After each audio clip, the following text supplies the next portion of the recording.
Tonight on Police 10-7, there's chaos on the streets of West Auckland as police deal with a devastating road rage incident. Okay, so they approached the yellow station wagon, and then what did you see? Then just punched the passenger. Yeah. And end up giving chase when a bail breaker comes to check out the action. Stop! Stay! Get on the ground!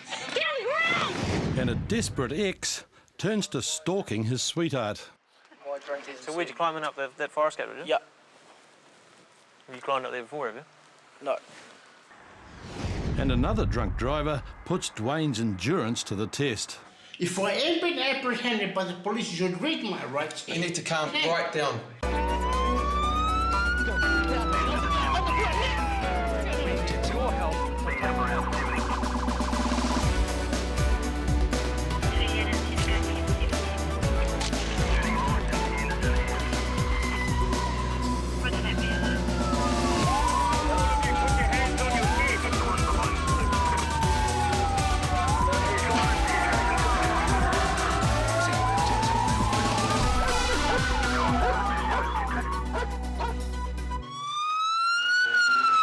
West Auckland traffic's been thrown into chaos after a major crash at a Glen Eden intersection, and Constables Kelly Jones and Wayne Gear are on their way to the scene when news comes in that everybody involved has already taken off.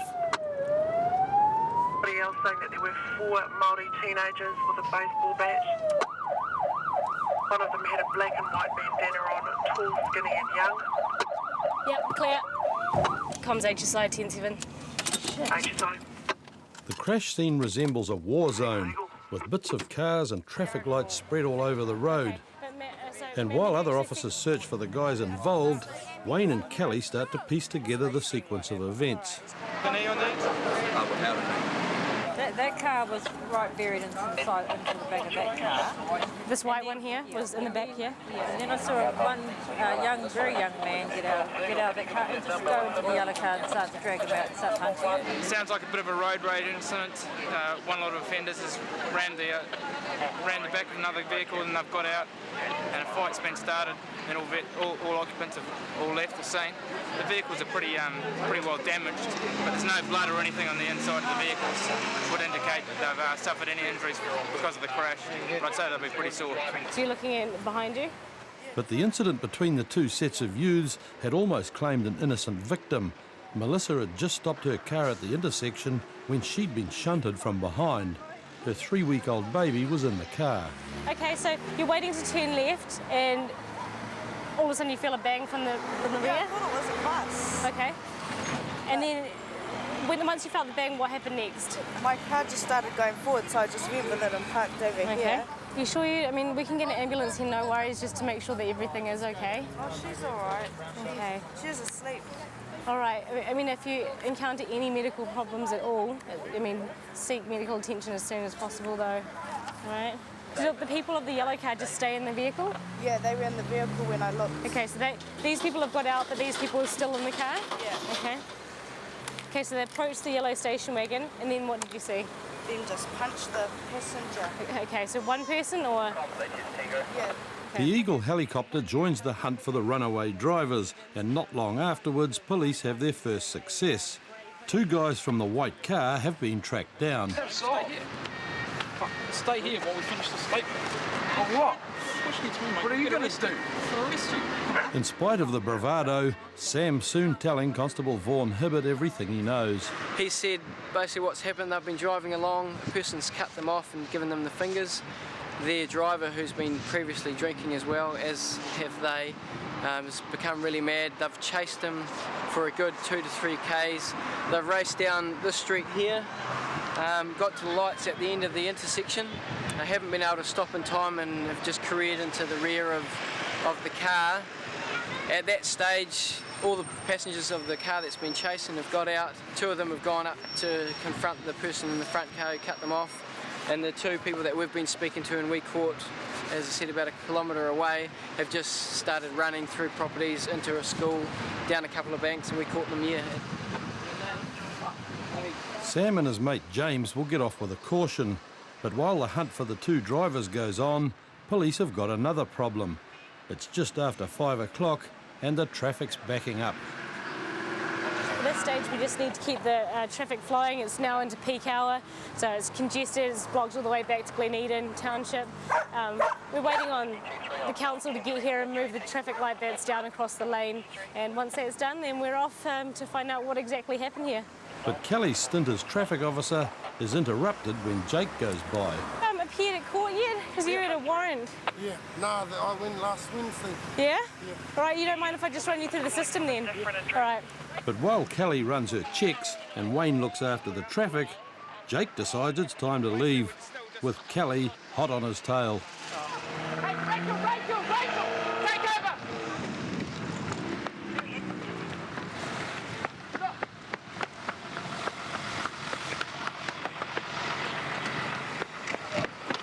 No interest in this vehicle. It's actually come back as being a grey 92 Nissan.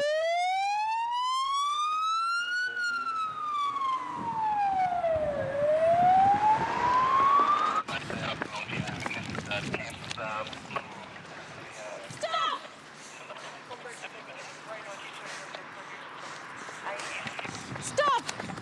Stop! Hold your spray! Get on the ground! Get on the ground!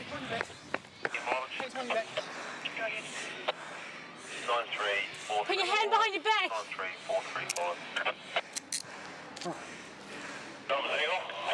Stop! We've just had a report of birds on at Clayburn Road in Glen Eden East. The information's come second-hand from a resident. Stand up. Apparently With her pepper spray at the ready, it takes a few moments before Kelly finds enough breath to read Jake's rights. All right, you're under arrest for breach of bail, right? You have the right to refrain from making a statement. You have the right to consult with and instruct a lawyer in private and without delay. You'll be given that right as soon as practicable. Do you understand? Yeah, not the smartest thing to do, eh? He's ridden the bike off, which I chased after him. He then dumped the bike and ran on foot. I was right behind him and my partner cut him off, and we've got him.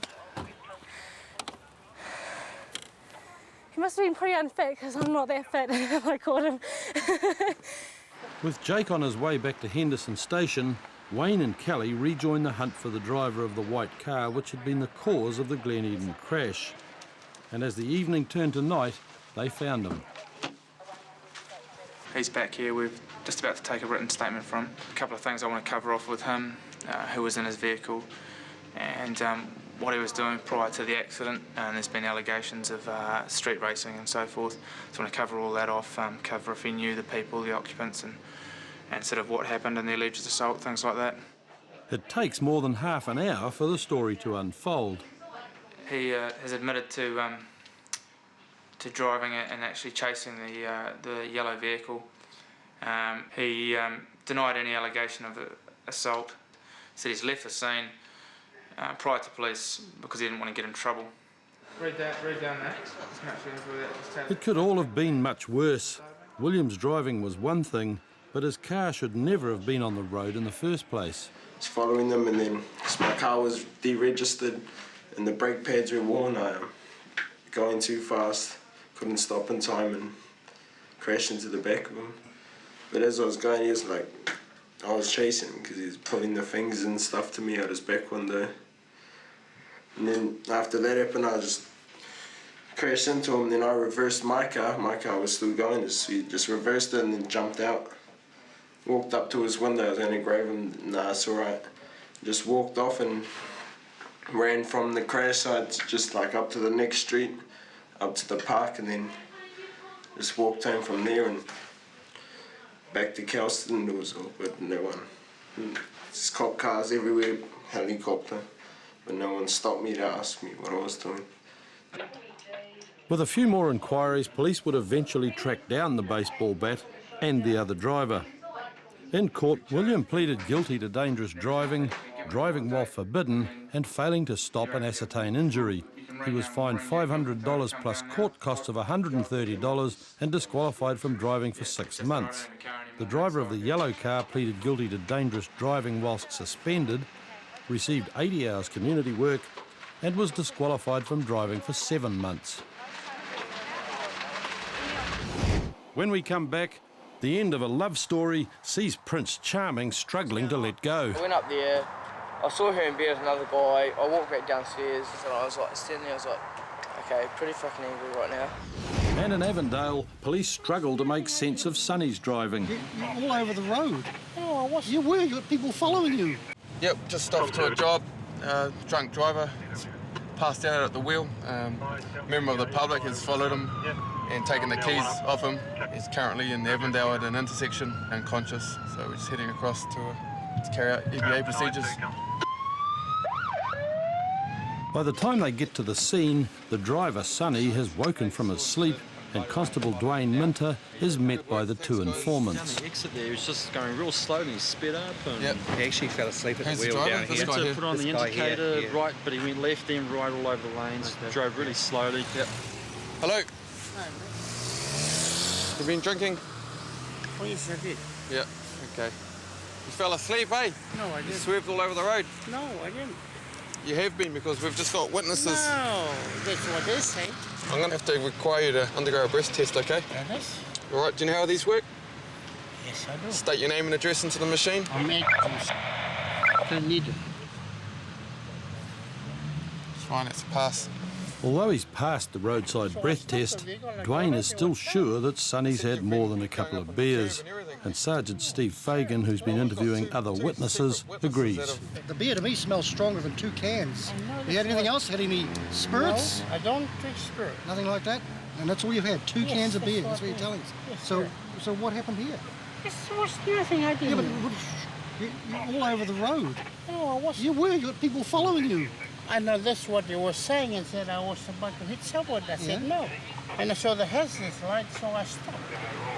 And they asked me, you nearly hit somebody. I said, tell me whom. Judging by the slurring and the smell, the officers are certain the initial sniffer reading was incorrect, so Dwayne conducts a second test using a different machine. It's a failed general, okay? You see what it says? So you failed. Okay, I'll now require you to come to the Avondale Police Station or other such place. No, listen, you need to listen to me. Okay, the Avondale Police Station or other such place for the purpose of an evidential breath test, blood test, or both. Okay? And because I'm going to require you to come, you have some rights. Okay? You have the right to refrain from making a statement. You have the right. Now, you got to listen. You got to listen to me when I'm telling you this. Come on, you have the right to consult and instruct the lawyer without delay and in private, and you'll be given those rights as soon as practicable. Do you understand? Do you understand? No. What don't you understand? That is my rights. Your right is what? That is my right. Get my lawyer right here, then I'll speak to you. Sonny's protests have only been a warm-up, and although he agrees to make the trip to the station, by the time they get there, he's determined to make the whole process as difficult as possible. This form here is written, your Bill of Rights in writing, okay? Can I have a lawyer before you ask me questions? I'm not asking you any questions. This is for you to read. Can we have a lawyer in presence? Yep, but first of all, we just need to do this. Now. Do you want a lawyer in presence? Yes, now, before you read my rights. Sonny's understanding of the process is obviously the worse for drink, and he has no interest at all in Dwayne's attempts to get things in the right order. It's my rights. Why don't you read my rights when you... I just tried to do that, and you just wanted a lawyer. You didn't bring me to the police station. You read my rights. Shoot the camera. Here's your rights here. Now, before you put me in here... And I gave you rights at the roadside. No, you didn't tell me. I did. You've been arrested for something with my rights. You're not under arrest. No, you don't. You're not under arrest. But why didn't you read my rights? If I ain't been apprehended by the police, you should read my rights. You need to calm right down. I'm not being so... You are. Pissed. And listen. I'm not being swearing. Listen to me, okay? You read your rights now? No, you should read me. Do you want to talk to a lawyer? I don't. I don't have to read my law. You do whatever you want to do. Okay. Well, I want you to ring a lawyer because that's what you wanted to do. No, you should do it. I don't ring your lawyer. I don't need the lawyer, mate. No, you did. You should read my rights. Oh, here you go. I'll read your rights now. You didn't read my rights. Listen, you better stop being difficult, hey? Otherwise, we're not going to get anywhere. Hey, come on. You're supposed to read that. No, I can't ring the lawyer. I don't need the lawyer. They're free of charge. Ring the lawyer then. No, I don't have any money. I just said these are free of charge, these lawyers. You can ring them and get some advice. I will dial the number for you, you can talk. After 40 minutes, Dwayne decides enough is enough. I'm not listening to you anymore. And gives Sonny one last chance to seek advice. And would you like to consult with a lawyer? Because I'm asking you yes or no. That's simple. No! Okay, I now require you to undergo an evidential breath test without delay. I should have a lawyer. I asked you if you wanted a Don't lawyer. I have a lawyer? I asked you many times. My right. Say, come on. I asked you. You declined. You declined that So opportunity. You'll get another opportunity after you've done this. We need you to do the test. No. Before you take me to anything, you're going to have a lawyer. You've already declined that opportunity. No. So now you want to speak to a lawyer? Because you resisted. Because I did ask for a lawyer and he said I can't. Of course I am. Okay, since you refused all these tests that I've just tried to get you to do, I'm placing you under arrest, okay, for refusing a test. Because I'm placing you under arrest, now you listen to me now because I am going to give you rights again. As you can see, some people are very uncooperative. They do try us. That if he'd been willing to go through the procedure, we would have been in and out in half an hour. The person refused to undergo any request to supply a breath or blood sample, so therefore he has to be arrested. After spending a night in the cells, a more coherent Sonny appeared in court and was convicted of dangerous driving. He was fined $600 and disqualified from driving for 6 months. We were asleep and we heard talking outside and people saying, oh mate, you should climb up the fire escape, and I just didn't think anything of it. And then we heard someone climb up the fire escape and climb through my flatmate's window and came out into the lounge and into my room. Barbara immediately called Dunedin Police, and Constables Hugh Tate and Stu Duncan are soon on their way to the incident. She's had a guy climbing her bedroom window.